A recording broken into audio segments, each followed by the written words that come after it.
Morning, we have ceasefire talks leading to a modest relief tone, but crude oil remains elevated. Is this another trap for equity futures? Are we going to see another big time rotation down?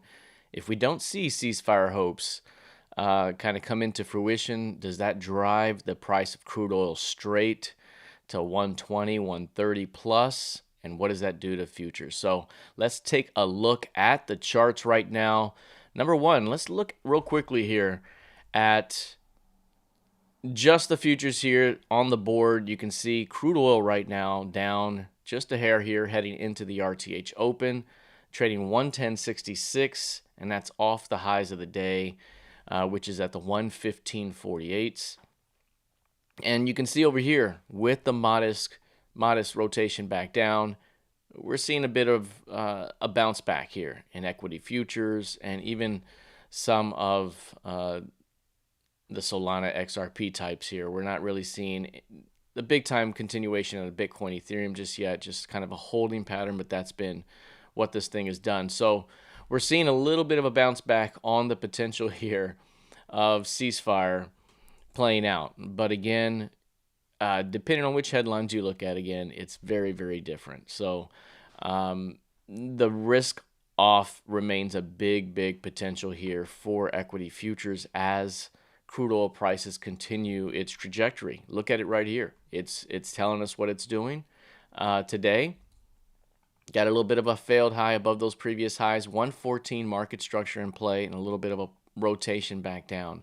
Now keep an eye here on the hourly time frame. So to begin the week, hourly time frame is going to be very important here. Each of these markets, keep an eye on the previous week's high and previous week's close price. Right now, previous week's high is this level, close is here, and that's your midpoint. For crude oil, we have this narrow range right now, and we're looking for more compression here, but which way do we come out of this range? If we start to go through the 112s, it will open up a push into 114 and start to open up the upside. Failure at 112, any rotation, and to fail at 112, do we start to drop back to the previous week's midpoint? To get back to the previous week's midpoint would be a big win for equity futures right now, at least a little bit of a bounce back into that zone. So any drop here could lead to a nice little relief bounce in equity futures, but if this thing starts popping through 112s, and this doesn't have to necessarily be today, it could be tomorrow as well. Again, ceasefire headlines will come out sometime over the next day or so, but this right now, that's a bit of compression here. Let's drop into the lower time frame, and then we'll jump into some futures here from the equity side. This is what it looks like. And actually, you know what? Let's go into the bigger chart here. Let's do that. We're going to switch over to this view right here and kind of go IMAX view and look at the larger chart. And what we're looking at right here is the 4-minute time frame of crude oil. And good morning. I'm seeing all the chat coming through. Good morning, good morning. I'll get to some of this nifty as well. And by the way, for those of you interested, we do have a Q2 quarterly outlook here coming up tomorrow. I'll put the scheduled YouTube live stream link, if I can speak correctly, out there here pretty soon. But for the most part, we're going to do it kind of similar to what we did in January. We're going to look at the markets here from a big time market structure perspective, look at any key directional cues that we can look at for kind of the first part of Q2 and into Q2, and then we're also going to get into a ton of candidates here and see if there's some doable candidates, maybe some good industry groups that pop up. So we have a ton on the lineup coming up for tomorrow. So that's going to be a big one here. It's going to be after the market closes, so around 3 o'clock, 3:30 perhaps, Central Time. So that's going to be nice. Join me if you can. Looking at crude oil in the intraday time frame right now, we have this compression that's playing out. So here it is. You have this is VWAP. You have your compression here that's played out over the last several hours here. And 112 remains this level here. So if we come into 112, 112.50, that's the zone to watch right now. Bears want to keep that defended for a rotation back down. And through that zone opens up 114 in recent overnight highs here. So that's going to be the level to watch, is that 112, 112.50 zone. Through that area really opens up the upside, rotation back down, keeps us in the range. So that's the zone to watch right now. From a uh, R3 perspective, this is a better R3 here for kind of a big time fade. So this is the early fade here. But if you break through here, it does open up a secondary fade opportunity above R3 and that market structure, given the right rejection scenario. Right now, it's hard to fade crude oil when the potential is for more upside. So it's much, much easier right now, for crude at least, to find a low and then fade the low back to value up above.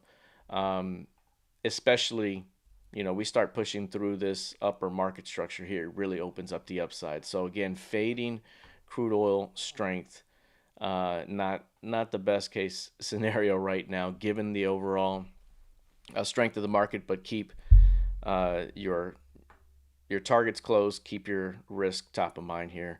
All right, looking at let's go straight to the ES right now. We'll look at the ES right now, and at the moment, trending up. Look at this right here. Upward trend. You got an upward sloping channel. We're at the lower end of the channel right now. You got a nice tight range here. This would suggest an opening move up to the upside at the moment. Perhaps back toward recent highs and maybe even to new highs. 66 60, 66.50 in that zone could be in play here early in the RTH Open. It's what happens once we get here. Once we get, this is your previous session's high, and once we get above the previous week's high, that's where a rotation or a rejection can happen back into the range below. And if you look at this from a 60-minute chart perspective here, you're kind of looking at it like this. You have this downward trend that's been in play. We've talked about this downward trend time and time again. Most recently, we said 2 weeks ago here we drop, and then last week we may bounce it back. And now we're here at the top of the zone again. This is your previous week's high. So if we come into 66.60 and come into that zone and see rejection, do we then rotate back into last week's range? You break 6,600 at the previous week's close, you're opening up the previous week's midpoint. That's this level here at about 6,500. And then do we then rotate back down, especially if crude oil's popping? So the early key level here for the ES is going to be the previous week's high. And that's, again, this level right here at 66.53 half. But again, that's not the exact level where we're going to go to the level and just bounce, right? If we're going to reject at that zone, look for price to come into the zone beyond it. That's why I'm saying 66.60. Let it go beyond the zone. And then there could be a trap that leads to a rotation back down or a rejection. We'll see what happens here. From an intraday perspective right now, we do have an upward sloping channel. We're at the lower edge with a bit of a compression here. This favors some upside. So we could be looking at the move that takes us into the 66.50 to 66.60 zone. So the next 30 points could be up, and then we could see some reaction, and then we could see another rotation back down. That's how we could start the day. So just some things to keep an eye on as we begin the early stretch. Keep in mind, whenever you have a holiday extended weekend, and then you have a holiday here in some markets across the world, it could be a little bit less price action than normal, a little bit less volume and volatility, and that could play out for a little bit here as we ramp up into the rest of the week. We do have big time economic data points coming out later in the week. Let's take a look here. Down here, looking at today's action here during the RTH Open, ISM manufacturing PMI and prices. You have ADP employment change weekly here coming up. Durable goods orders on Tuesday. FOMC meeting minutes Wednesday. That'll be important. And then Thursday, Friday, perhaps the biggest 2 days there in terms of economic data points here. You got GDP, core PCE price index. Those are big time Fed data points, and then core CPI and CPI data on Friday. So as we get toward the back end of the week, more and more volatility could hit the tape. So keep that in mind. All right, looking at the NQ. Oh, this is the NQ here. This is what it looks like in the 60-minute time frame for the NQ right now. Good morning, by the way. Good to see you all. I'll get to some of the questions as well here momentarily. Just trying to get through some of the early parts of the analysis. The NQ right now testing prices above the previous week's high. Again, that's the black line. And then your 24.4, that's your market structure level. So I have a key market structure level there at 24,400, and it's every 2,000. So this one should read 400. Got moved. Boop. There you go. And we're right at the previous week's high and at that level. So again, like the ES, can we drive through this zone and find acceptance and extend? Or are we going to reject prices there and turn back into last week's range? Right now, the thought is we turn back into last week's range. So that's why I'm saying we may get one burst to the upside to begin the RTH trade. There could be rejection. If so, it could recover back into the previous week's range. Previous week's close here. Previous week's midpoint there at about the 23,655s. And then there's the potential to go outside week down if this thing gets bad enough here. So this is your previous week's high. That's your previous week's low. That's your midpoint. Those are the levels right now that are important at the moment. What would really open up the upside would be pushing through this R25 at 24.7. If the market's able to bust through 24.7 this week, that opens up some upside. Now let's look at the daily charts here. I haven't even looked at a daily chart of the ES or NQ just yet. Look at this. Downtrend channel, and we're right here. Look at this midpoint holding on that failed new low day. And it just looks as though this is the potential trap for another rotation back down. So we could be in trap zone up here. And this could be, again, another opportunity for bears to jump on this thing if we are going to see another pop in crude oil. So looking at the ES, it looks very similar. Look at the downtrend here in the daily time frame, downward channel. We just popped, and now we're holding here. What has happened every single time we've popped and held, popped and held, popped and held? Every single time lately, it's been dropping. Drop, drop, drop, drop, drop. So it's hard to really get behind this strength and say, yes, we're going to go. Even if we bust through 66.60, it's still watching for signs of rejection at the moment. It's just not a follow-through market at the moment. The headlines are delicate. There's headline fatigue. It's just, and when that happens, it can be a tendency to go risk off and defensive, especially if further headlines hit the tape. So again, if we start to bust through some of these levels down here, and that really, really opens up the downside. It really does. And that Wednesday midpoint, 65.70, could be an early marker for some weakness up ahead. Looking at the YM, still downward trending as well, and popping recently and holding right now. And again, that could use a little more time before it gets downward here, but man, breaking through these recent lows, that 46,350 zone or so, will really open up another rotation back down. And then when we're looking at this from a quarterly perspective, so we haven't even really discussed some of the new pivots yet for the month and for the quarter. We'll do a bunch of that here during our Outlook Tuesday. But this is your previous quarter's low right here. Close, mid. Which way are we going first here? Are we headed up to the midpoint to begin the quarter? Do we drive and test the edge right away? Typically speaking, if you're trending down and you go up first into the pivot range for the month and for the quarter, that obviously can tend to be an opportunity to sell it back down. So this is right what we're kind of starting to begin the month and the quarter. Does it lead to another rotation down? So this could be huge. especially if you start failing through 46,350 to the downside.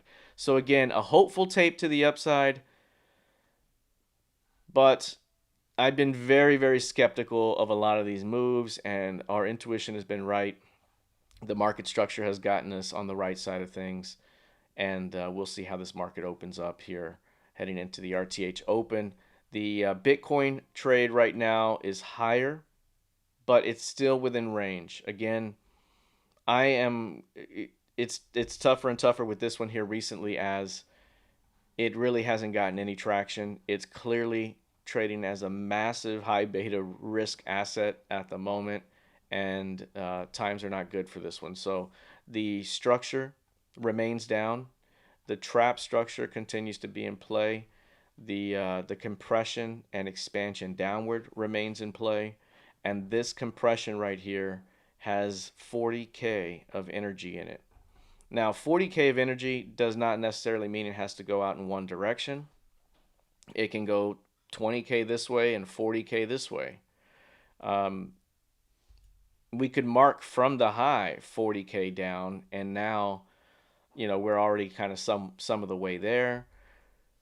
If we were to break to the downside hard and get an actual transition day, we could mark from the high and mark 40K down. So there's various ways that 40K can come out, but make no mistake, there's a ton of energy in Bitcoin, and it may not be done to the downside just yet. So continue to let it rotate, continue to let it prove that it can really go higher, and it hasn't really proven that yet. ETH, by contrast, isn't as weak at the moment.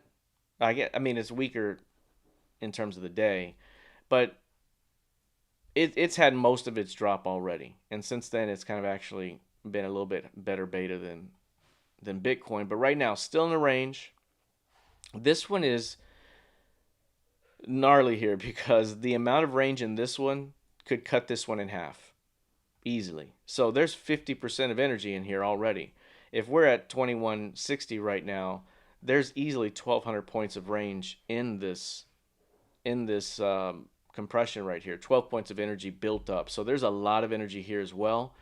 And would it be nice that this quarter be the quarter where maybe some of this is solved? I think the market is hopeful here that perhaps we get to some resolution this quarter, because it almost looks as though we're reaching a point where it's going to be very, very, very difficult to go back quickly. And some of these things take not months, but years to come back online in terms of energy production and proper flow and all of that. So it would be nice if we get one massive flush this quarter, take out 1,000, and then see perhaps either some digestion, some accumulation down here, shift VPOC down, and then rally this thing. I don't know if there's quick bounce backs. We'll see how this thing plays out. But again, tons of energy in Ethereum and Bitcoin. Okay, thank you very much here for being patient as I get through some of the early flow. It's been a while since we got to the chart, so I just wanted to lay down some of the analysis here before we get to some of the other charts. Yeah, so Lewis here asking a good question here, and MB, others as well. Let's see. So, all right. Right now, you have, could you please let me know when you typically take note of the weekly high, low, and close? Is it on Monday, the start of the week? So basically, it is the high, low, close and midpoint of the previous week. So once Friday is finished, you have the levels for the whole next week. And that's why I love pivot-based analysis, because it is forward-looking. It's leading-edge analysis, because it's basically just revealing the auction. And so Friday afternoon, when the markets close, that's when you have the pivots for the upcoming week. And in that case, Sunday evening, when the markets reopen on Sunday, you're already playing off the new levels. So that's when you can take note of it. And then a good question here. So using only higher time frame CPR, R1 and S1, how do we identify sideways, its duration, trend start, trend confirmation, and trend change across all time frames? What universal logics works in all markets? So the universal logic, so you're trying to code something here as a catch-all for the higher time frame. And I think that's where it's you can do some of that.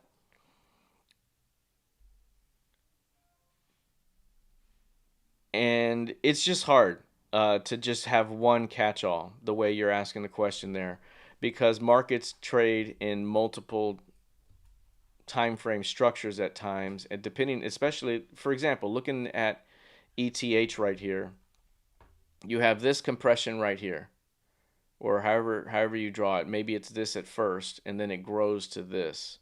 Then you have this compression here over time, and this compression here over time. And so these compressions right here and here are fairly similar. So there's similar characteristics within this auction, this time frame of the auction. If you go back to farther in the auction this way, those compressions are smaller now. So this auction was different. And then if you go back in time to another year here, it's going to be a different style auction. So the auction type changes quite often. You have to adjust to the current auction and the auction type. And right now, the current auction type would be a compression that is longer than a month at the moment. And so was this one, and so was this one. But before that, it wasn't. It was 8-day ranges, or 10-day ranges, or 5-day ranges. So each market is a little different from that perspective. I think what's good about the pivots, the way you're asking the question with CPR, R1, S1, is that there are time frames that you can use it. So you can say weekly time frame, or weekly pivots, or the monthly pivots. You can do quarterly pivots. So you can use the time frame itself and say, okay, in the monthly pivots, when I use the monthly pivots, the pivot range width, how wide is it on an average basis going backwards, just for that amount. So then when you're using monthly pivots, you at least have an idea, okay, when I have monthly pivots, I know this compression leads to this amount of expansion typically.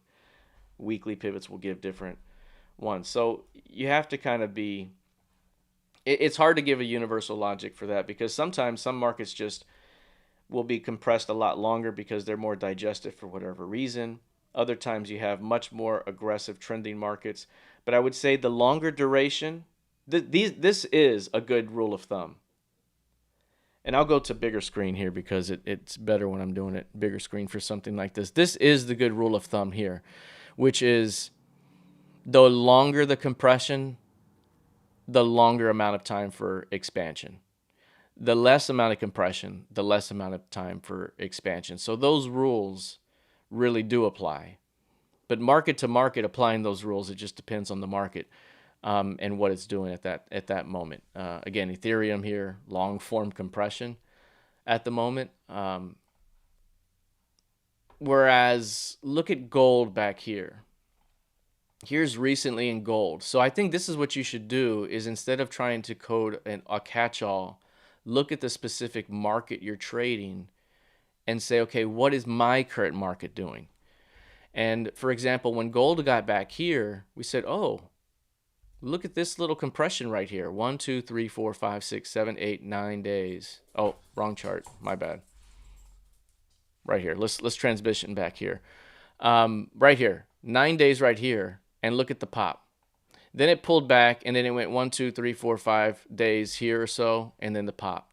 Then it went 1, 2, 3, 4, 5, 6, 7, 8 days here, and then look at the pop. And then a little one here and pop. So it kept doing that over and over. And so in this market, okay, let's keep it on a 5-day compression basis, maybe 6 or 7 as it grows, and we know there's going to be that. So, and then this one quickly changed as well and became kind of, this super wide thing here. Even when we got back over here, we noted the 3-day and pop, 3-day and pop. So each one is different, and you just kind of have to go with the current auction for that market and just be a specialist for that market and instead of the catch-all sometimes. So, but a catch-all can also give you a good scans that bring the opportunities, give you a list, so pares down a list from thousands of stocks to maybe 20 or 30, and then you can look at that list further and say, okay, these look good against what I'm doing. So those are some thoughts right now. So how do you know when a market's going to go to compression? With the help of S1R1. So I would say right now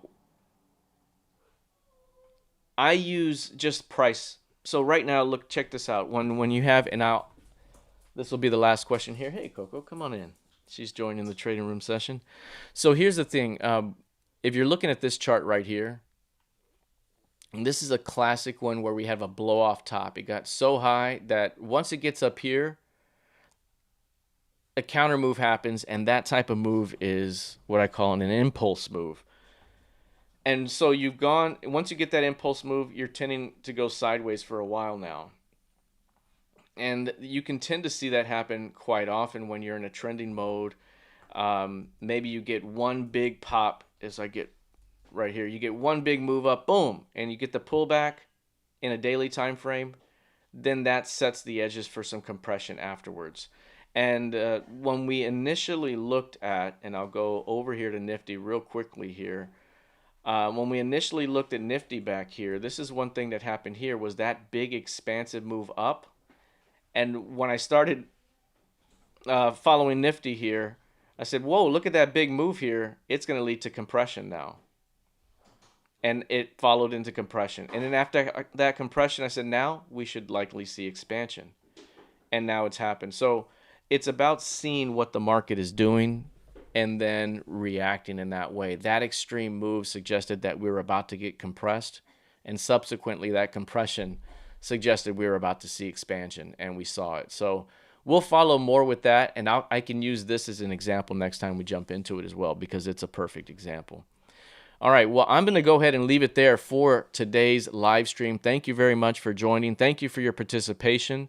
I appreciate you joining me every single morning. Tomorrow, we're going to have a Q2 market outlook for U.S. markets and an Indian Q2 market outlook coming up to follow as well. So everybody have a fantastic rest of your day. I'll see you in the trading room. Take care.